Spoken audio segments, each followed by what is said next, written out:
नमस्कार. श्री स्वामी समर्थ सर्वांना. बघा, स्वामींचा प्रकट दिन जवळ येत आहे. 20 मार्च 2026 या दिवशी स्वामी समर्थ महाराज यांचा प्रकट दिन आहे.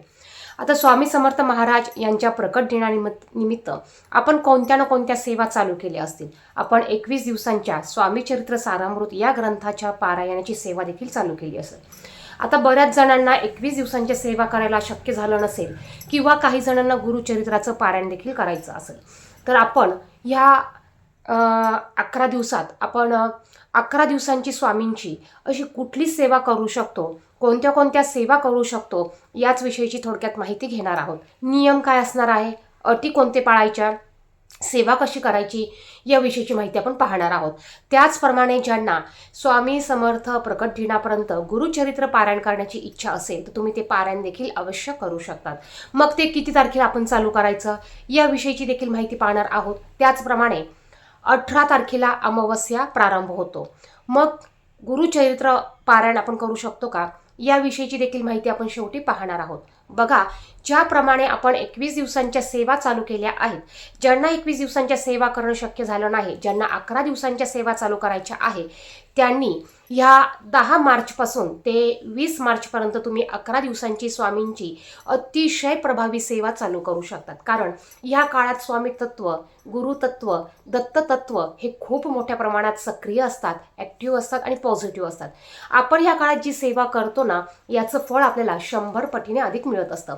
आपण रोज सेवा करतो, याचं फळ मिळत नाही का? मग बघा, रोज जी सेवा करतो त्याचं फळ आपल्याला मिळत असतंच, परंतु ह्या काळात जर का आपण सेवा केली तर याचं फळ अधिक पटीने जास्त आपल्याला मिळत असतं. आता सेवा का करायची? आता आपल्याला काहीही गरज नसेल, अडचण कुठल्याच नसतील, तरी देखील आपण ही सेवा आपल्या स्वामी समर्थ महाराजांसाठी करू शकतो. आपल्याला त्यांना काहीतरी देणं असतं, म्हणून आपण ही सेवा करायची आहे. आता ज्यांची एखादी इच्छा असेल, तुम्ही इच्छापूर्तीसाठी सेवा करू शकतात. काही अडचणी असतील, त्या अडचणी दूर होण्यासाठी, त्यातून मार्ग मिळण्यासाठी आपण सेवा करू शकतो.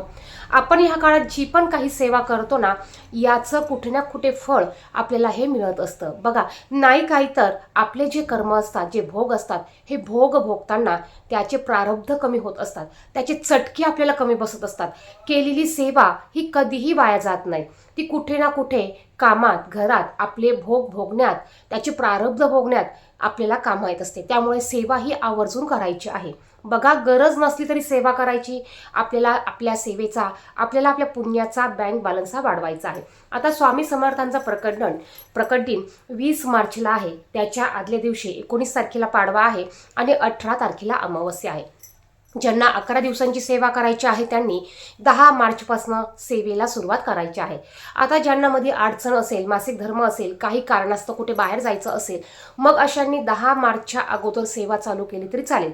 तुम्ही 6 तारखेला करा, 7 तारखेला करा, 8 तारखेला करा. बघा, सेवा करायला कुठलंही बंधन नाही की तुम्ही 11 दिवसांची सेवा 10 मार्चलाच चालू करा, असं काही नाही. तुम्ही 8 तारखेला करू शकतात, 9 तारखेला करू शकतात, 7 तारखेला करू शकतात. फक्त आपल्याला स्वामींच्या प्रकट दिनापर्यंत 11 दिवसांची सेवा ही पूर्ण करायची आहे. मग यामध्ये तुम्ही स्वामी चरित्र सारामृत या ग्रंथाचं पारायण करू शकतात. रोज एक पारायण करू शकतात किंवा रोज तुम्ही 7 अध्याय वाचू शकतात. 11 दिवसात 11 पारायण करू शकतात.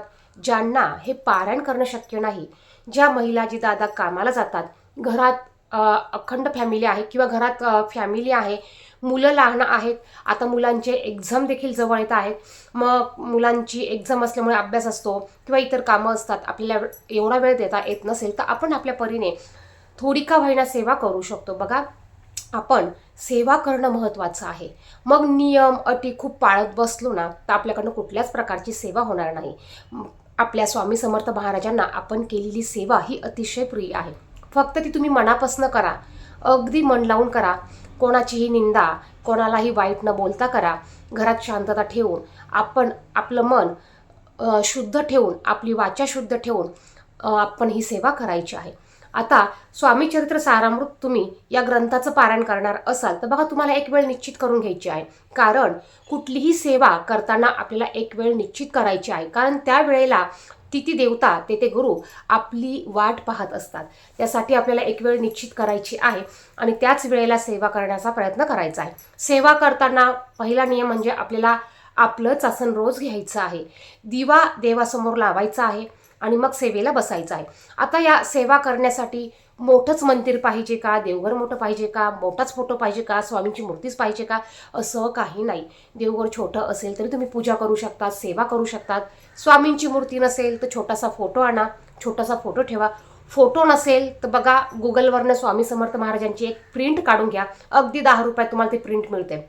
अगदी तो फोटो ठेवून तुम्ही स्वामींची पूजा करून देखील सेवाही करू शकतात. कारण सेवा करणं, सेवा घडणं हे खूप महत्त्वाचं आहे.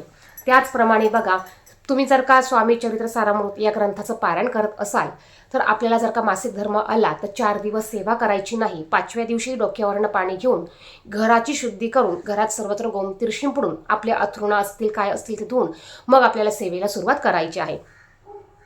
आता यानंतर आपल्याला ह्या सेवा करताना घरात अजिबात मांसाहार करायचा नाहीये.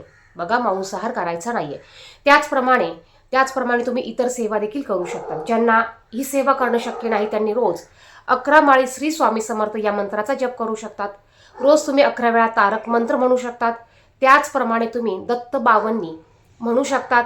रोज तुम्ही गुरुचरित्र अवतरणिका वाचू शकतात, स्वामी चरित्र अवतरणिका वाचू शकतात. त्याचप्रमाणे तुम्ही गुरुचरित्रातील 14वा आणि 18वा अध्याय तुम्ही पठण करू शकतात. ज्यांना शक्य असेल त्यांनी रोज 1 वेळा पठण करा. ज्यांना शक्य असेल त्यांनी रोज सकाळी संध्याकाळी पठण करा. त्याचप्रमाणे तुम्ही रोज जर का संकल्प सोडून 11 वेळा तारक मंत्र आणि 11 माळी श्री स्वामी समर्थ या मंत्राचा जप करणार असाल संकल्प सोडून, तर तुम्हाला रोज ही सेवा एकाच वेळेला करायची आहे. संकल्प कसा सोडायचा आपल्या सर्वांना माहिती असेलच. इच्छापूर्तीसाठी तुम्ही पहिल्या दिवशी संकल्प सोडायचा आहे, मग तुम्ही सेवेला सुरुवात करायची. आता ही सेवा 20 तारखेपर्यंतच करायची का? काहींना जर का अडचण आली, मासिक धर्म आला तर त्यांची सेवा पूर्ण होणार नाही. मग तुम्ही स्वामी समर्थ प्रकट दिन झाल्यानंतर देखील तुमची सेवा ही कंटिन्यू करायची आहे. जर का तुम्ही सेवा संकल्प सोडून करणार असाल तर तुम्हाला तेवढ्या दिवसांची सेवा ही कंपल्सरी कंटिन्यू करून पूर्ण करणं महत्त्वाचं आहे. यानंतर ज्यांना या सेवा बसून करणं शक्य नाही त्यांनी अखंड नाम जप करायचा आहे. बघा, अखंड नाम जप तुम्ही श्री स्वामी समर्थ, श्री स्वामी समर्थ, श्री स्वामी समर्थ कुठेही करू शकतात. कामाला जाताना, बसमध्ये असताना, घरात कामं करताना, स्वयंपाक करताना, उठताना, बसताना कुठेही तुम्ही स्वामी समर्थांचा अखंड नाम जप करू शकतात. कारण अखंड नाम जप किंवा नामस्मरण करण्यात खूप मोठी शक्ती आहे, खूप मोठी ताकद आहे. जर का आपल्याला आपल्या स्वामींच्या जवळ जायचं असेल ना तर आपल्याला आपली सेवाही वाढवावी लागेल. आपल्याला आपल्या सेवेचा वाटा किंवा आपल्या सेवेचा आपल्या सेवेचं पुण्य आपल्याला वाढवावं लागणार आहे.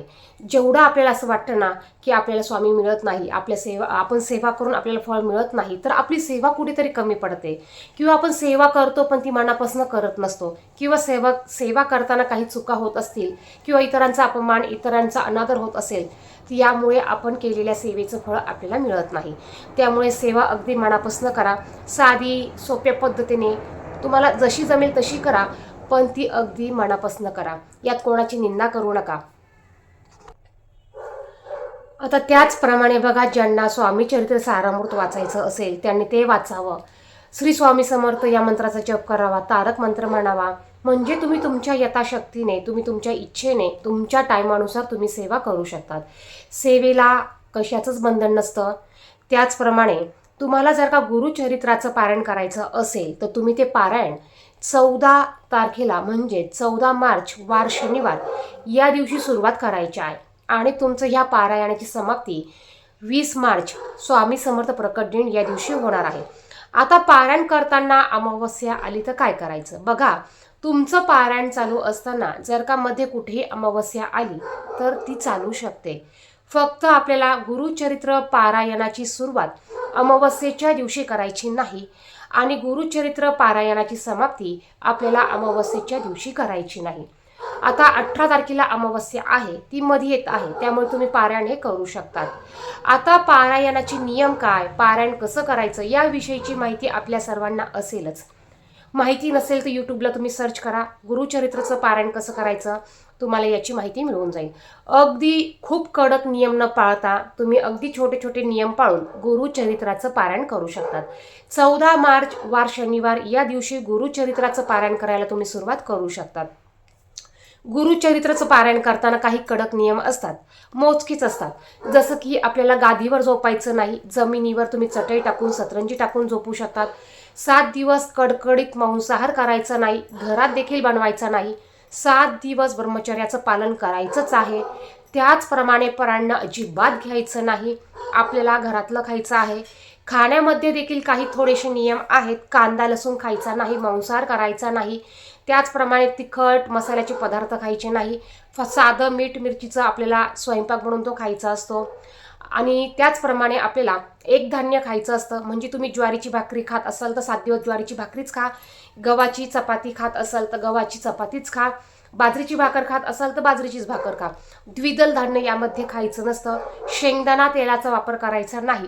असे जे छोटे छोटे नियम आहेत हे आपल्याला पाळायचे आहेत आणि आपण गुरुचरित्राचं पारायण करू शकतो. तुम्हाला काही प्रश्न असतील तर कमेंट बॉक्समध्ये नक्की विचारा. धन्यवाद. श्री स्वामी समर्थ.